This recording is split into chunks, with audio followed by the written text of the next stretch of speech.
Efésios 4, versículo 30. E não entristeçais o Espírito Santo de Deus, no qual estáis selados para o dia da redenção. Nós vamos continuar aqui sobre o Espírito Santo. E hoje eu quero falar aqui um pouquinho sobre o que é o Espírito Santo. Nós falamos para que foi dado o Espírito Santo. Retornaremos também a falar porque ele foi dado para outras coisas também. Mas hoje nós vamos falar o que é o Espírito Santo.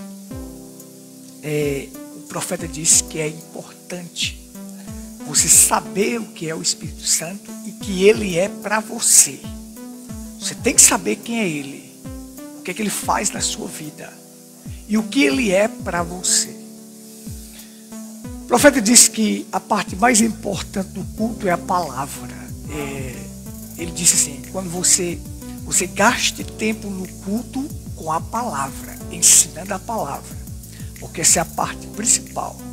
É a parte que a gente não pode perder em hipótese nenhuma, mas absorver esta palavra, porque esta palavra é quem vai nos posicionar e quem vai nos fortalecer. Nem só de pão vive o homem, mas de toda palavra que procede da boca de Deus. Hoje as pessoas, elas não dão importância ao Espírito Santo, ou seja, muitos não sabem nem o que é o Espírito Santo. E a importância que é o Espírito Santo, o valor que uma pessoa adquire quando ele é selado pelo Espírito Santo. Uma vez que uma pessoa é selada pelo Espírito Santo, o profeta disse, ele jamais se perde, porque um selo é uma obra consumada. Mas Deus só sela um filho dele quando ele reconhece a fé daquele filho. Primeiro ele tem que reconhecer a fé, para depois selar aquela pessoa. Ele só sela depois que reconhece a fé. Então ele vai reconhecendo a fé, vai reconhecendo a fé, e depois sela aquela pessoa. E uma vez ele selado, é uma obra consumada. Amém? Então o profeta contou uma história de um menino que ele estava revirando o sótão da casa. Vocês sabem o que é o sótão? Aquela parte que tinha de cima da casa antigamente que eles faziam. E revirando lá num baú, atrás de algum objeto, atrás de alguma relíquia, para pegar aquela relíquia e trocar por um sorvete ou vender. Ele queria conseguir 5 centavos, que naquela época um cone de sorvete era 5 centavos.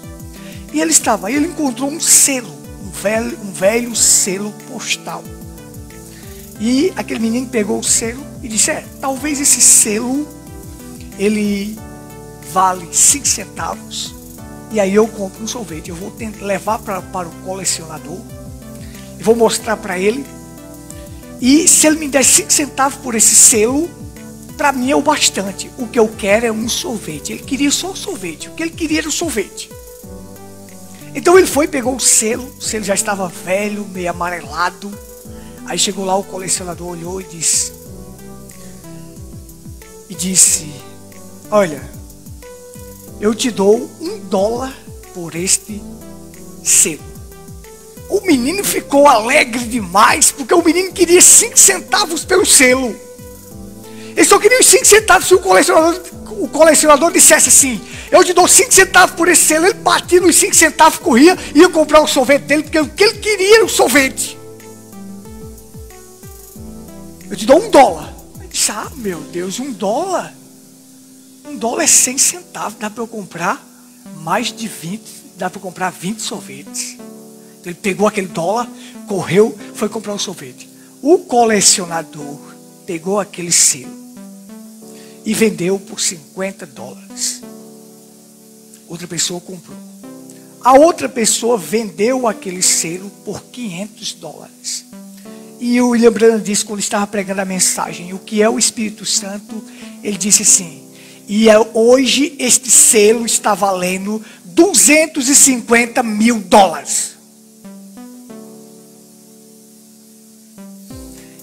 Era um selo velho, era uma relíquia, tinha muito valor, Mas aquele menino não sabia o valor que aquilo tinha.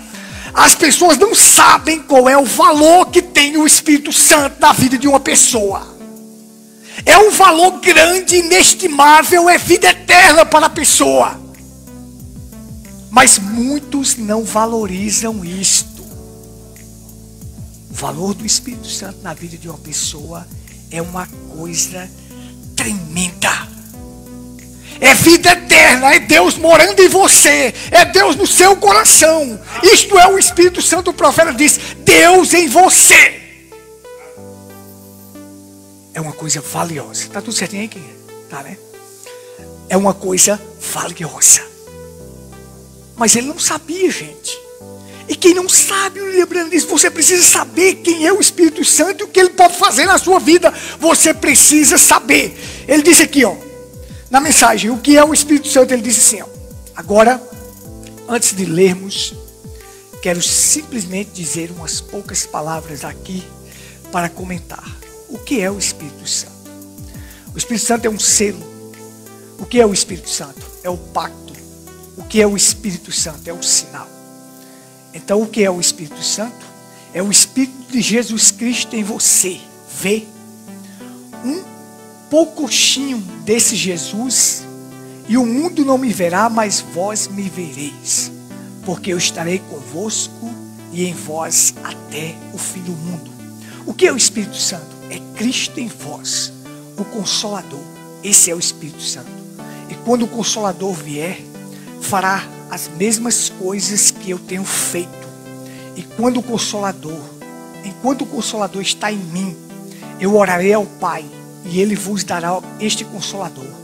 Vós conhecereis o Consolador. O mundo não conhece, nunca conhecerá, mas vós o conhecereis, porque Ele habita agora convosco. Jesus falando, mas Ele estará em vós.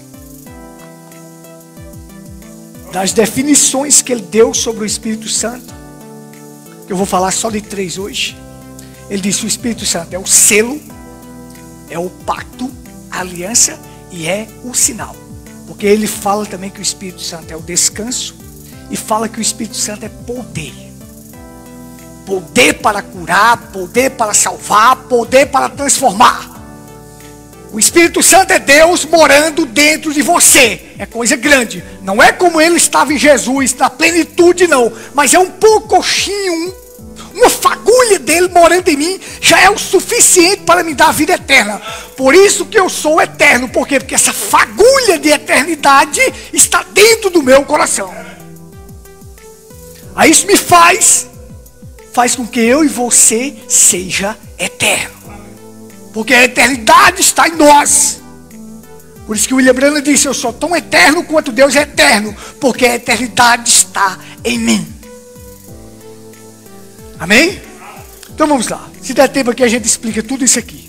Mas eu quero explicar esses 3. Mas vamos lá. O profeta ensinou uma coisa tremenda para nós. Que é assim, o princípio mais brilhante que eu já vi na vida é o natural explica o espiritual. Através das coisas naturais, você consegue compreender o espiritual. Quando Jesus pregou a parábola da rede, ele explicou tudo. Quando ele pregou sobre os peixes, que os cristãos são peixe, e todo peixe, quando é tirado da água, ele morre. Então aquela água é o mundo. Todo cristão, quando é tirado do mundo, ele morre para o mundo e o mundo morre para ele. Um verdadeiro cristão que foi arrancado do mundo e é um peixe, quando ele é arrancado desses prazeres mundanos, ele morre para aquele mundo e o mundo morre para ele. Então ele pega algo natural sobre peixe, água, anzol, rede e explica uma coisa tremenda e brilhante no espiritual. O natural é a melhor forma de se entender as escrituras, é aplicando o natural ao espiritual. E aí eu vou explicar para vocês aqui o que é o selo. O que é o Espírito Santo, a garantia, o penhor. Então você tem o seguinte. Existem 2 tipos de garantia. Nós falamos nisso aqui do Espírito Santo como garantia, o domingo passado. Existem 2 tipos de garantias bancárias. que são fiança e penhor. Nessas duas garantias bancárias, você consegue entender algo espiritual tremendo e maravilhoso. A Bíblia diz que Jesus se tornou o fiador da nova aliança. Hebreus 7:22. E a Bíblia diz que o Espírito Santo é o penhor, é a garantia que nós temos vida eterna. Então, o que acontece? Um fiador, eu vou ao banco tirar um empréstimo. E ali, o banco exige que se tenha um fiador. Você já fez muito isso aí, né? Tendo fiador. Não, precisa de um fiador. Precisa de uma pessoa que seja o fiador. Porque se você não pagar, o fiador vai pagar. Se a pessoa não pagar aquela dívida, o fiador tem que pagar. Porque ele se comprometeu, ele assinou. Ele se comprometeu em garantir que se aquele homem não pagasse, ele paga a dívida. Então, se aquele devedor começar a veacar e não querer pagar, o banco começa a mandar uma carta para o fiador. Certo? O que Jesus fez?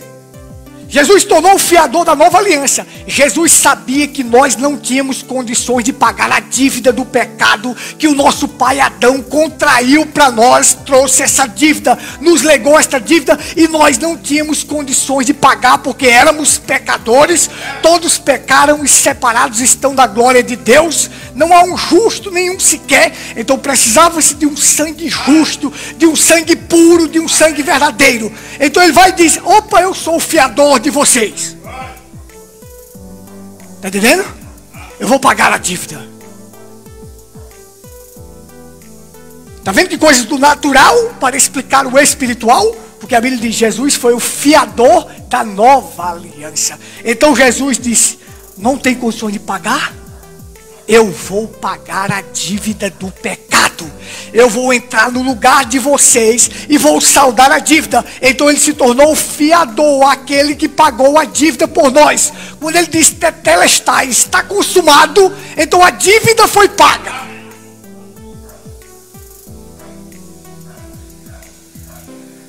Então ele pagou a dívida, pagou o preço. Mas aí, Quinca, ele iria morrer, ressuscitar, e aquele corpo ia sentar no trono. E aquele corpo não pisa nesta terra, a não ser no milênio, quando ele renovar esta terra. Porque é assim, ó, Jesus não pisa nesta terra, o corpo não pisa nesta terra amaldiçoada pelo pecado. Ele veio, pisou para nos redimir, ressuscitou, subiu. Ele não desce aqui nesta terra para pisar seus pés de novo e andar nela, a não ser no milênio. Mas aí esse tempo todinho, de quase 2000 anos para ele voltar, quem era que ele iria deixar como garantia de que nós não se perderia, já que a dívida foi paga? Ele pagou a dívida lá no Calvário, mas ele precisava deixar alguém conosco para ser o nosso penhor, a nossa garantia de salvação, de vida eterna, para ser o ingresso para entrarmos na festa, para ser a passagem para chegarmos lá do outro lado. E este penhor seria quem? O Espírito Santo, a garantia. Ele teria que deixar. E o profeta veio e disse: o Espírito Santo era o próprio Espírito que estava dentro daquele corpo, o próprio Deus que veio para habitar dentro de você e ser o penhor, a garantia de que você não vai se perder. Amém? Vamos em frente? É a garantia de que você não vai se perder. Então o Espírito Santo é essa garantia. Jesus foi preparar o lugar e voltaria para vir nos buscar. Mas o Espírito que estava nele, que era o próprio Deus, viria para estar dentro de nós, para ser a garantia da salvação, para ser o penhor. Então existe também esta garantia bancária de que você penhora algo, você deixa algo como penhor. Tomou um empréstimo, diz: eu vou deixar isso aqui como penhor, como garantia de que se eu não pagar, você fica com isso aqui. O banco diz, tá bom. Se você não pagar, isso aqui é que fica como garantia de pagamento com a dívida. De pagamento da dívida. Então Jesus veio, pagou a dívida, deixou o Espírito Santo como garantia de que nós não iríamos se perder. Será que nós iríamos ficar sozinhos neste mundo para se perder, sem nenhuma garantia? Jesus disse, não deixe vocês ser uma garantia, não. O Consolador virá e será a garantia de salvação, até o resgate da propriedade, até o dia que eu voltarei para resgatar a minha propriedade. Mas terá uma garantia de salvação, o Espírito Santo. Tremendo, se as pessoas soubessem o que é o Espírito Santo, era a coisa mais maravilhosa. O profeta disse, você tem que saber o que é o Espírito Santo e o que ele faz por você. Amém? Não entristeçais o Espírito Santo, a qual foste selado até o dia da vossa redenção. Então sim, a gente não pode entristecer com as nossas atitudes o Espírito Santo, que é o próprio Deus em nós. Porque a Bíblia diz assim, a alegria do Senhor é a vossa força. Lá em Neemias 8:10 diz assim, a alegria do Senhor é a vossa força. Deus alegre, o povo está forte. Deus está triste, o povo está fraco. Você e eu temos que olhar assim. No dia que nós estivermos fracos, nós estamos entristecendo Deus em alguma coisa. Porque Deus triste, povo fraco. Deus alegre, povo forte. Deus triste, povo fraco. Porque a gente pode entristecer Deus com as nossas atitudes. Vocês estão entendendo? Como tem filhos que entristecem os pais. Sabe quando Deus chegou e disse assim? E Deus viu que tinha criado o homem em Gênesis 6, a humanidade disse. E Deus se entristeceu daquilo, porque criou o homem para ser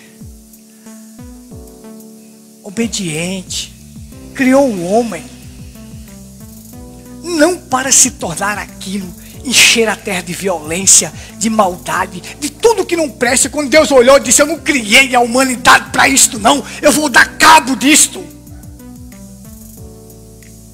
Aí diz que houve um pesar no seu coração, houve uma tristeza no seu coração de ver aquilo que ele criou com tanto amor, sendo a coroa da criação dele. O homem no 6º dia foi criado.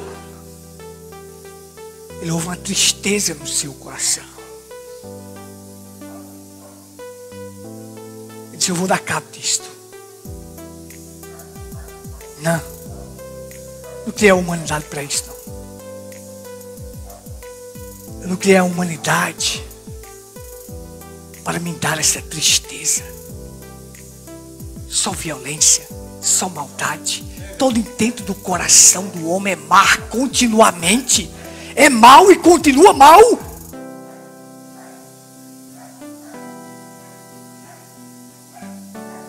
Gente, se a gente observar a natureza, as coisas que Deus criou, são tanta coisa bonita. Eu faço o curso de turismo, mas eu vejo cada lugar bonito, cada lugar lindo. Você acha que Deus criou isso aí para Satanás pegar um monte de gente e ir lá botar cachaça, botar imoralidade, sujeira, tudo que não presta? Deus criou isso para isso, gente.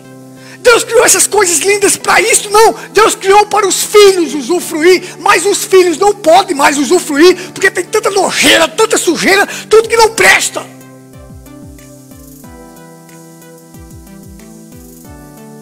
Estão entendendo? Essa cidadezinha aqui, Serra Grande, tem 21 cachoeiras. 21 cachoeiras. A cidade que tem mais cachoeira no Brasil.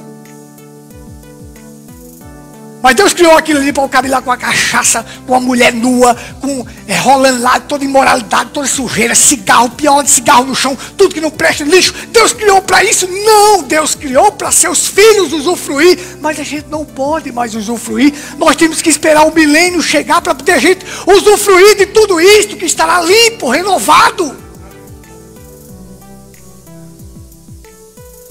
Mas enquanto estiver aqui, eu quero estar contente com uma coisa: o Espírito Santo em mim. O Espírito Santo me dando descanso. O Espírito Santo sendo o consolador. O Espírito Santo me guiando. Porque vai chegar um dia que eu vou usufruir daquilo que é meu. Porque a terra foi criada para os filhos dos homens, para os filhos de Deus. Usufruir. Mas a gente não pode mais usufruir. É só atrás de dinheiro, de diversão. E é sujeira, e é música profana, e é cachaça, e é cigarro, e é vícios, e é porcaria, e é droga, e é tudo que não presta lá. Os filhos de Deus não têm mais. Está trancado para eles. Mas a minha alegria aqui deve ser o Espírito Santo. E eu não quero entristecer o Espírito Santo. Eu não quero. Amém? Então o Espírito Santo é o selo. Aí o profeta vem e diz para nós. Agora ele vai ensinar sobre o selo. Eu não vou chegar nem na metade da lição. O selo. O que era um selo? Selo era o sinal de uma obra consumada. Selo é um sinal de um reconhecimento da fé. O Espírito Santo como selo é sinal que ele reconheceu tua fé e ele te selou até o dia da redenção. Que redenção é esta se nossa alma já foi redimida? Que redenção é esta? A redenção do nosso corpo. O apóstolo Paulo diz: nós aguardamos a redenção do nosso corpo. Que redenção do corpo é esta? Corpos transformados. Ele nos sela até o dia que nossos corpos serão transformados. Aí quando formos transformados, nós seremos eternos. Eternidade para sempre. Então ele selou cada um de nós para isto, para poder até o dia da redenção, até o dia que eu terei um corpo glorioso, que nunca mais terá dor, não terá pranto, não terá problemas, não terá nenhuma dificuldade. Então ele é o selo, ele é esta obra consumada. Conversinha fiada que tem aí, diz: se uma pessoa tem o Espírito Santo, ele pode se perder. Se uma pessoa foi selada com o Espírito Santo, ele jamais pode se perder, porque Deus reconheceu a fé, que ele tem uma fé mesmo em Deus e vai prosseguir em frente. Então Deus sela este homem que reconheceu que a fé dele é capaz de vencer qualquer coisa. Vocês estão entendendo, irmãos? Vocês querem ficar de pé um pouquinho? Não, não precisa não, né? Então vamos lá.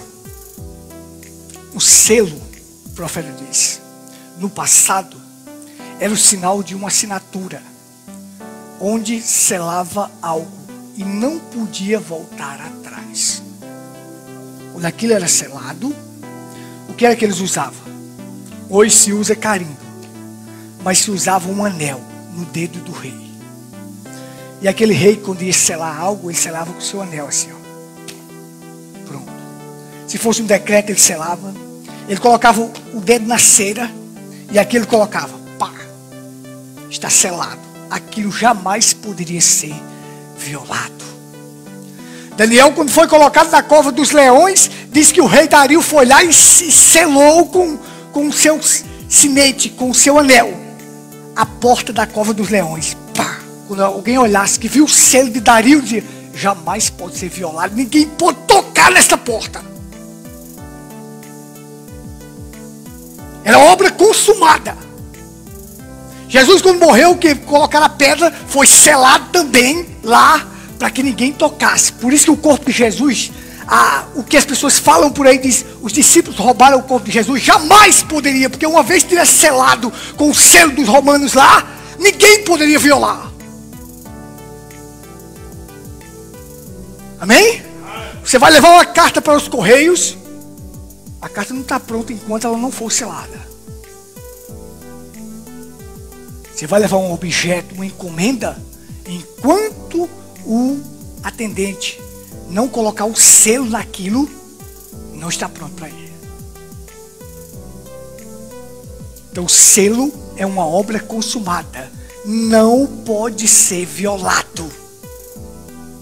Jamais. Ninguém ousa violar uma coisa que estava selada lá no passado. Ninguém ousa violar aqueles que Deus selou. Aqueles que são selados pelo Espírito Santo, ninguém ousa. Satanás do mundo vai violar essa alma, porque está selada, porque Deus selou. Quem é selado pelo Espírito Santo não se perde, porque Deus não dá o selo a uma pessoa sem antes reconhecer sua fé. Ele sabe que você não volta atrás, não vai retroceder. E aí ele sela o cristão. Não é que a pessoa não erra mais por acidente. Pode errar, pode falhar. Mas ele sabe que você não é capaz mais de retroceder. E a Bíblia diz: aqueles que retrocedem, a minha alma não se compraz nele. Então ele sela a pessoa, porque ele sabe que a pessoa é capaz de passar por todas as provas, problemas, tribulações e vencer qualquer coisa aqui na vida. Então está seguro. Satanás nenhum pode tirar isto de você. Está entendendo? Aí o profeta foi e disse: Judas não foi selado. Judas foi chamado por Cristo, curou enfermos, expulsou demônios, mas na hora de receber o Espírito Santo, Judas mostrou suas cores, porque ele não conseguiu chegar até o cenáculo para poder receber o Espírito Santo e ser selado. Não, ele saiu fora. Muitos vão sair fora e não vão ser selados. Então Judas foi um dos maiores exemplos daqueles que Deus não reconheceu a fé dele. Não reconheceu a fé de Judas. Judas, em um determinado ponto do caminho, ele se extraviou. Está entendendo? Nós estamos aqui firme e forte. Firme e forte. Porque Deus é quem nos sustenta. Amém? Uma carta só chega ao destino, a encomenda, se for colocado o selo. O natural explica o espiritual. Um selo, o profeta disse, é um sinal de propriedade. Como se fosse uma assinatura. Somos propriedades de Deus. Estou entendendo? Hoje você vai compra um imóvel, uma coisa, você tem que passar lá no cartório, né? Preparar tudo. Então aquilo é o sinal que aquilo é propriedade sua. Qual é o sinal que a pessoa é propriedade de Deus? Quando ele é selado com o Espírito Santo. Esta é uma propriedade exclusiva de Deus. O apóstolo Pedro vem e diz assim: nós somos geração eleita, sacerdócio real, povo peculiar, exclusivo de Deus.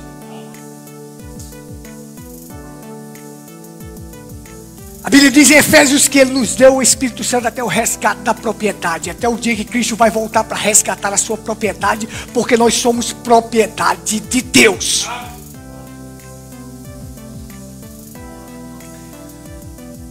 Então por isso que eu digo, Deus tem seus filhos e Ele vai selar cada um.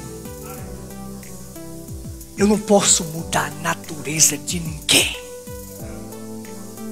Por isso que o profeta ensinou uma coisa tremenda: porco é porco, ovelha é ovelha. Você não pode transformar um porco em ovelha, nem uma ovelha em porco. E se você chegasse para um porco e você pudesse falar com ele, com aquele porco ali no esterco, você chegasse para ele e dissesse assim: olha, deixe de comer esterco, que esterco não presta não. O porco, se pudesse responder para você, o profeta diria assim: cuide da sua vida que eu cuido da minha. Ele disse: se o porco pudesse responder, ele diria: vá cuidar do seu negócio que eu cuido do meu. Porque ele tem a natureza de porco para poder comer esterco, para comer fezes. Então ninguém pode mudar a natureza de ninguém. O que ocorre é que os filhos de Deus que estão na terra estão esquecidos com a amnésia espiritual de quem eles são. Eles não sabem quem Ele é. E o Espírito Santo vem justamente para fazer ele lembrar de quem eles são, de onde eles vieram e para onde eles vão. Vem para fazer lembrar. Amém? Vamos lá, já estou terminando. Mais 10 minutos. Dá sempre a prioridade à palavra, né? Que é o mais importante. Um selo é para autenticar documento. Não se pode romper o lacre, perde a garantia. Você já viu aquele objeto que tem assim? Você compra um computador, aí o computador ele vem com um lacre nele. Por exemplo, garantia de 3 anos. Você não pode romper aquele lacre dentro dos 3 anos, senão você perde a garantia. Você já compraram um objeto assim, né? Está ali a garantia. Não pode romper aquele lacre. Se você rompe, aí você leva para a loja diz, rompeu o lacre. Eu não posso fazer nada. Você perdeu a garantia que tinha aqui. Então, enquanto o lacre está ali, a garantia está com você. Se tiver a garantia de 3 anos, de 4 anos, você tem a garantia. Se der algum problema, é dever daquele homem que vendeu ajeitar. Então, Deus, este selo, este lacre, é o Espírito Santo. Se acontecer alguma coisa na minha vida que precisa consertar, Deus vai consertar. Deus vai cuidar disto. Mas nós não vamos romper essa garantia de forma alguma. Nós vamos seguir em frente. Amém? O profeta diz, o selo traz o nome do proprietário. Não tem como falsificar. Um selo trazia o nome.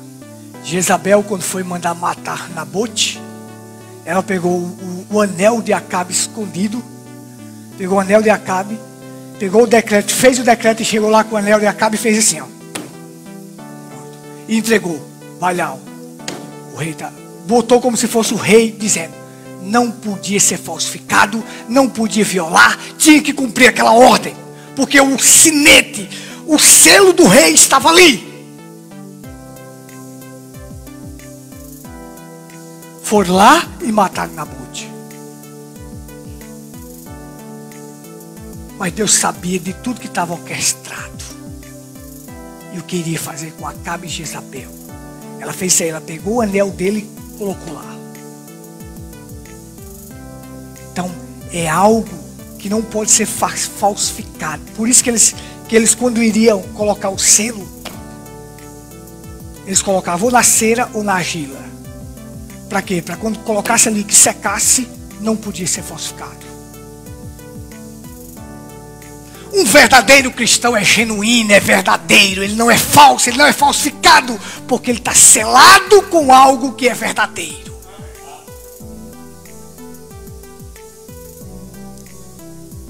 Amém? Então não pode ser falsificado. Jamais pode ser falsificado. Diz a Bíblia que Faraó tirou o seu anel de selar, o seu anel que tinha o sinete, e deu a José. Disse, toma. Então, tudo que José ia fazer era, quero ver que não obedece. O anel de Faraó. Ele selava tudo com o anel de Faraó. Era dessa forma. O profeta disse assim, ó, para você receber esse selo, o Espírito Santo também é uma marca. Você tem que sofrer. Para concluir aqui. Não vai dar para a gente terminar tudo. Eu só falei do selo. Ainda falta o pacto. Ainda falta o sinal. Ainda falta o descanso. Ainda falta o poder. Amém? Isso aqui tudo foi quem que ensinou? O profeta William Branham. Que ensinou. Tem muitos pastores denominacionais que pegam o que o William Branham ensinou. Mas eles são tão espertos que eles fazem assim, João. Eles vão lá e falam aquilo, falam aquilo, falam aquilo. Aí todo mundo diz, oh coisa bonita, oh coisa tremenda. Mas não diz quem foi o autor, quem foi o dono da obra. Certo? Em 1960 o profeta estava pregando assim. Por quê? Porque a vaca come capim verde, dá leite branco e faz manteiga amarela. Aí disse, tem um pastor da Deus é Amor que pegou esse texto de William Branham e foi falar. Aí o povo dizia assim, oh, esse homem é tremendo. Mas quem foi a fonte que trouxe isso? Para de ser hipócrita. Tudo que eu falo aqui, todas as coisas que eu falei aqui, 90% foi o William Branham que falou. Estão entendendo? Vocês viram o vídeo da pipoca? O William Branham disse assim: um cristão tem que ser como uma pipoca, tem que ser transformado. Pronto. Então eu pego aquela base e aí eu acrescento mais algumas coisas que não tiram o teor daquilo, como o aquecer do fogo e o mergulhar no óleo. Estão entendendo? Mas a base que eu peguei para ter sustentação foi aquilo que o profeta falou. Para de ser hipócrita, bando de pastores hipócritas. Fala quem foi que falou. Esses camaradas que pregam a semente da serpente aí, tudo, quem ensinou foi quem? William Branham. Mas ele não chega lá e diz que foi o William Branham. Esses que são denominacionais não diz que foi o William Branham, não. Eles dizem que foi a revelação deles, para o povo pensar que eles sabem. Quando lá em 1950 ele já estava pregando sobre isso, 55, 60, ele já estava pregando sobre isso. Estão entendendo? Então, para finalizar aqui, o profeta disse assim, ó: para receber esse selo, para receber essa marca, você tem que sofrer. Já ferrou o bezerro, né? Garrote. Garrote sofre. Quando vai pegar aquele tacho quente e marcar. Se você tem lá o seu garrote e o garrote sai da roça e entre outra roça e o cabra diz que é dele, aí você vai lá e chega e diz assim: não, esse garrote é meu. Mesmo que você dê todas as características, que ele é pontudo, que ele tem a cor vermelha, que ele é desse tamanho, que esse e aquilo, isso não comprova nada. Porque existe muitos garrotes da cor vermelha, pontudo, e isso não comprova nada. Mas se tiver a marca do seu ferro, aí comprova tudo. Né? Quer dizer, o garrote é meu, por quê? Está aqui a marca, está aqui o meu ferro nele. Mas William Branham disse: você já ferrou o bezerro? O bezerrinho, o garrote, sofre. Você pega aquele ferro quente, bota no fogo, com aquela marca, as iniciais do seu nome, e amarra o bichinho lá, tá? E depois chega e até fincar aquela marca. Ele diz: todo cristão que é marcado e selado com o Espírito Santo, ele tem que sofrer. Ele tem que sofrer. Esta é a marca que distingue que você é de Deus. Porque por mais que dê as características, que o animal era seu porque tinha as pontas grandes, ou porque era mocho, ou porque tinha a cor vermelha, ou porque era pequeno, ou porque era assim, isso não delega nada, isso não comprova nada. Mas a marca dirá que aquilo é seu, é propriedade sua. Então os que são marcados por Deus, selados pelo Espírito Santo, diz que estes são propriedades de Deus. Amém? Vamos ficar de pé.